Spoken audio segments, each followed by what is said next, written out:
Hi guys, welcome to Weldies YouTube channel and to our explainer series. आज इस video में दोस्तों हम लोग बात करने वाले हैं 3-4 टाइप की रिटर्न्स पे जिस पे हमेशा से इन्वेस्टर्स कंफ्यूज होते हैं, इनके मतलब क्या हैं और जब आप अपने म्यूचुअल फंड्स की रिटर्न्स चेक करते हैं तो आपको किस रिटर्न पे ज़्यादा फोकस करना चाहिए।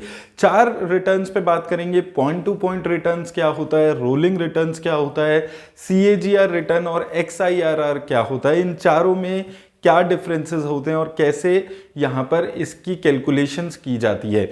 तो सबसे पहले दोस्तों पॉइंट टू पॉइंट रिटर्न्स की बात करते हैं। Point two point returns basically जैसे इसके नाम से ही समझ आता है कि एक पॉइंट से लेकर दूसरे पॉइंट तक क्या रिटर्न उस म्यूचुअल फंड्स ने दी है, ये यहां पर सिग्निफाई करता है।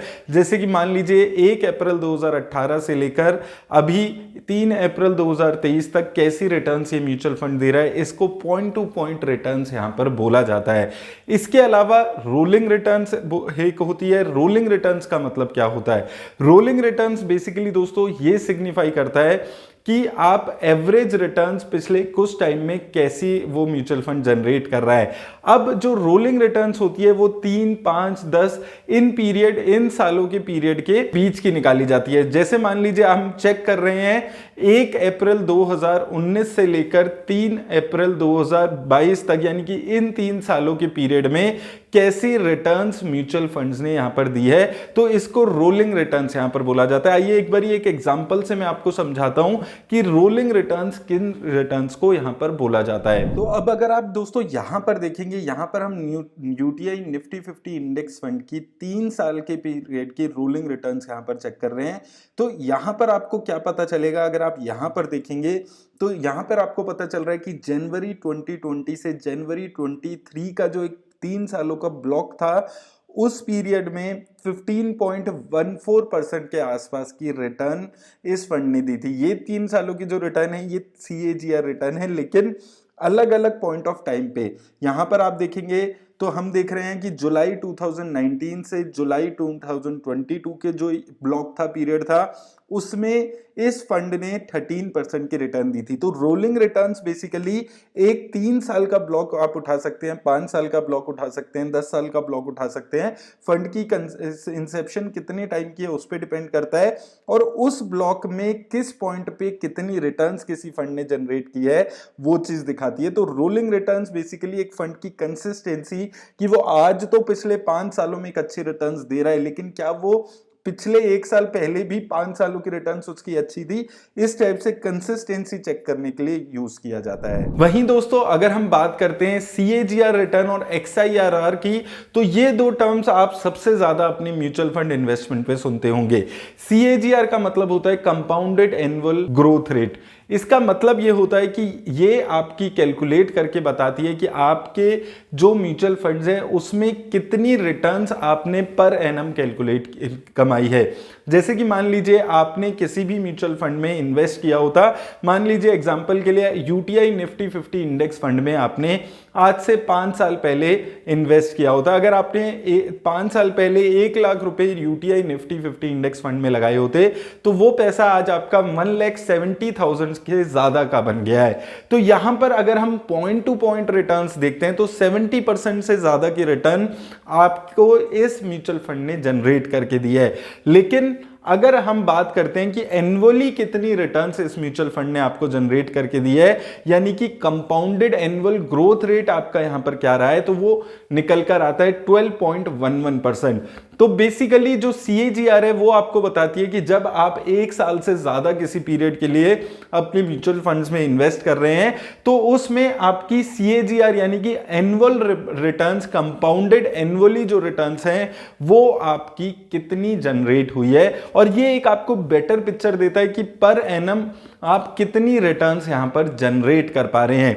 और ये तरीका सबसे बेटर तरीका है अगर आप एनुअल रिटर्न्स अपनी देख रहे हैं और म्यूचुअल फंड की लमसम इन्वेस्टमेंट पे आप ये रिटर्न्स कैलकुलेट कर रहे हैं। अब दोस्तों यहां पर आपको एक चीज समझनी है कि CAGR जो रिटर्न्स हैं ये बेटर तरीका है चेक करने का रिटर्न्स, लेकिन उस केस में जब आप लमसम इन्वेस्टमेंट कर रहे हैं, क्योंकि यहां पर आपने 3 अप्रैल 2018 को इन्वेस्ट किया, 3 अप्रैल 2023 को रिडीम किया, तो आपको पता है इन्वेस्टमेंट पहली कब हुई, उसको 5 साल तक रखा गया और वो पैसा निकाल लिया गया। लेकिन जब आप एसआईपी के थ्रू इन्वेस्ट करते हैं, मान लीजिए आप 5 साल पहले एसआईपी शुरू की 5,000 रुपए की, तो 5 साल पहले आपने जो पैसा फर्स्ट एसआईपी की वो आपकी 5 साल तक कंपाउंड हुई। देन जो आपकी सेकंड एसआईपी है वो आपकी 4 इयर्स 11 मंथ्स तक कंपाउंड हुई। तो ऐसी सिचुएशन में सीएजीआर आपको काम नहीं आती है।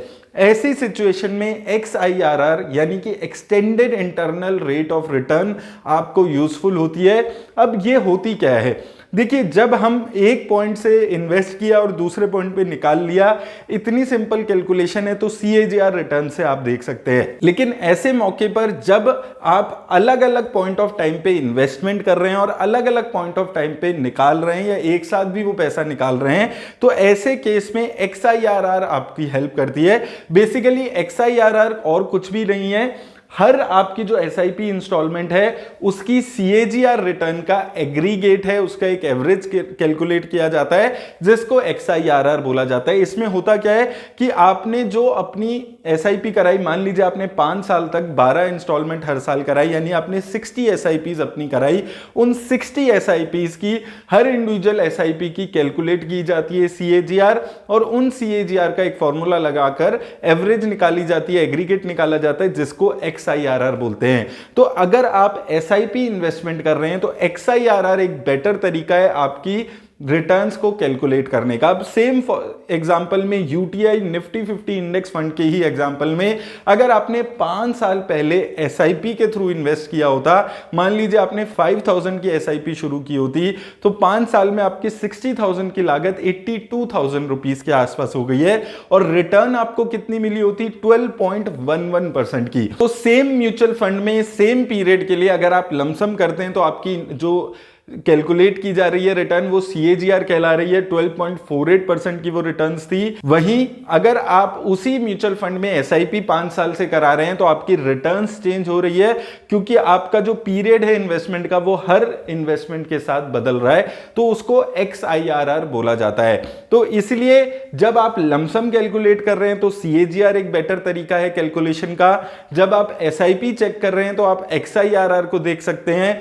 अगर आपको किसी म्यूचुअल फंड की पॉइंट टू पॉइंट रिटर्न्स देखनी है तो उसको एब्सोल्यूट रिटर्न्स भी बोला जाता है, वो एक बेटर तरीका है। और अगर आपको किसी म्यूचुअल फंड की कंसिस्टेंसी देखनी है, आपको ये देखना है कि वो फंड पिछले 3 सालों के ब्लॉक में कैसी एवरेज रिटर्न्स दे रहा था, या फिर 5 सालों के ब्लॉक में हर पॉइंट ऑफ टाइम पे कैसी एवरेज रिटर्न्स दे रहा था, तो रोलिंग रिटर्न्स आपको हेल्प करती है किसी भी म्यूचुअल फंड की कंसिस्टेंसी को चेक करने के लिए। तो ये सारी जितनी भी रिटर्न्स के फॉर्मूले हैं ये अलग अलग तरीके से अलग अलग पर्पस को सॉल्व करते हैं। उम्मीद करता हूं आपको इस वीडियो से हेल्प मिलेगी इन सारी रिटर्न्स का पर्पस जानने में। वीडियो से हेल्प मिली हो तो वीडियो को लाइक और शेयर जरूर करें। चैनल पे नए हैं तो सब्सक्राइब करना भी ना भूलें। धन्यवाद। सो गाइस, वीडियो खत्म करने से पहले let me tell you an interesting part. अगर सुनोगे तो डेफिनेटली हेल्प मिलेगी। A lot of you might be earning a money, लेकिन आपने अपने फाइनेंसेस की प्रॉपर प्लानिंग शुरू नहीं की है। If you plan your finances properly, it will not only take care of your present but it will also secure your future.